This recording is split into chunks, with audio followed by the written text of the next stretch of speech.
দুর্গাপুরের দিকে আবারও নজর রাখতে হচ্ছে। গণধর্ষণ কাণ্ডে যেখানে রাজনৈতিক চাপানুতর বাড়ছে, এর মধ্যেই বিজেপি ধর্ণা মঞ্চে রাজ্যের বিরোধী দলনেতা শুভেন্দু অধিকারী।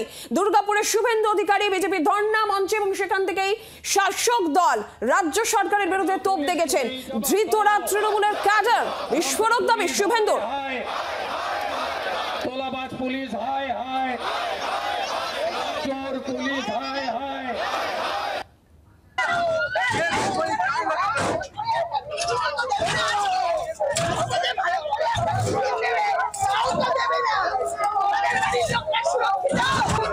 একদিকে দেখতে পাচ্ছেন বিজেপি ধর্ণা মঞ্চ, সেখানে শুভেন্দু অধিকারী লাগাতার 6 দিন টানা ধর্ণার হুঁশিয়ারি তিনি দিয়ে রেখেছেন। আর এর মধ্যেই বেসরকারি মেডিকেল কলেজ হাসপাতাল দুর্গাপুরে সেখানে এসএসসিআর বিক্ষোভ, ব্যারিকেড ভাঙার চেষ্টা, ব্যারিকেড ভেঙে এগিয়ে যাওয়ার চেষ্টা, এসএসসিআর বিক্ষোভের সেই ছবি দেখছেন।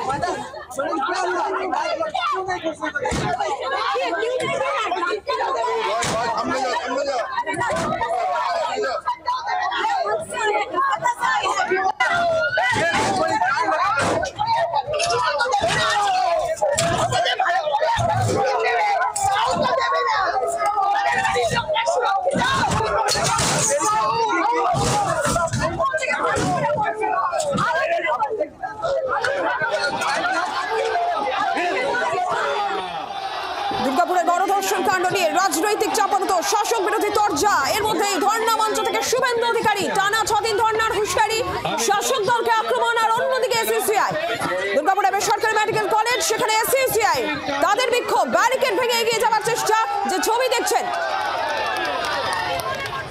আপনাদের লজ্জা করে না? চিত্তরঞ্জন দাস রয়েছেন টেলিফোন লাইনে। চিত্তরঞ্জন, কি পরিস্থিতি? যে ছবি দেখছি মেডিকেল কলেজ হাসপাতালের সামনে এসএসসিআর বিক্ষোভ, কি পরিস্থিতি?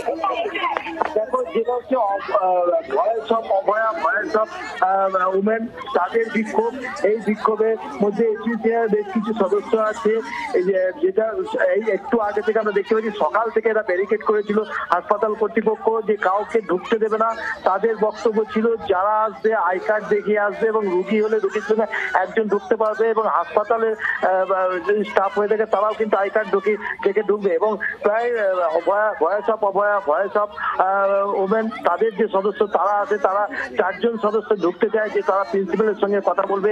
তাদের বক্তব্য ছিল কি ঘটনা ঘটেছে, কি হয়েছে এখনো পর্যন্ত আপডেট, সেই কথা বলার জন্য। কিন্তু কাউকে ঢুকতে না দিলে তারা ব্যারিকেড ভাঙে, জোর করে তারা ঢোকার চেষ্টা করে। তাতে বেশ কয়েকজন ব্যারিকেড ভাঙতে গিয়ে বেশ কয়েকজন আহত হয়ে আমরা দেখতে পেয়েছি। এবং এখনো পর্যন্ত তারা গেটের সামনে দাঁড়িয়ে আছে এবং তারা স্লোগান চালাচ্ছে, এবং তাদের 4 জন সদস্যকে ঢুকতে দেওয়ার কথা বলা হয়েছে। এবং এখনো পর্যন্ত কিন্তু এখানে উত্তেজনা রয়েছে দুর্গাপুরে এই নির্যাতিতা, অর্থাৎ এই ধর্ষণ কাণ্ড নিয়ে। একদিকে যেমন দুর্গাপুরের সিটি সেন্টারে আমরা দেখতে পেয়েছি, যেখানে শুভেন্দু ধর্ণা মঞ্চ চলছিল, সেখানেও যেমন চলছে ঝামেলা, সেখানে তো বাধা দিয়েছিল পুলিশ তাদের ধর্ণা মঞ্চ আটকাতে। অন্যদিকে দেখতে পাচ্ছি হাসপাতাল চত্বর, সেখানেও কিন্তু voice of Abhaya, voice of women, তাদের বিক্ষোভ চলছে।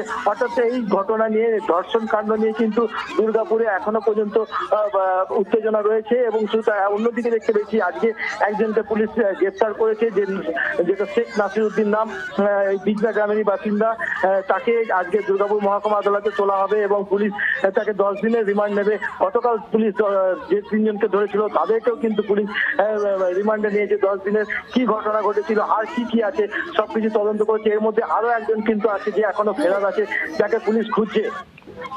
পরিস্থিতির দিকে নজর রাখো চিত্তরঞ্জন। যে ছবি দেখতে পাচ্ছেন মেডিকেল কলেজ হাসপাতাল, সেখানে একেবারে সামনে এসএসসিআই এর বিক্ষোভ, ব্যারিকেড ভেঙে তারা এগিয়ে যাওয়ার চেষ্টা করছেন এবং যারা নিরাপত্তা রক্ষীরা রয়েছেন তাদের সঙ্গে বচসা, ধস্তাধস্তি, ব্যারিকেড ভাঙার চেষ্টা। এসএসসিআই এর বিক্ষোভের যে ছবি, আর একই সঙ্গে দুর্গাপুরে ধর্ণা মঞ্চে, বিজেপির ধর্ণা মঞ্চে রাজ্যের বিরোধী দলনেতা শুভেন্দু অধিকারী। বাংলার আওয়াজ, বাঙালির আবেগ, জি 24 ঘন্টা।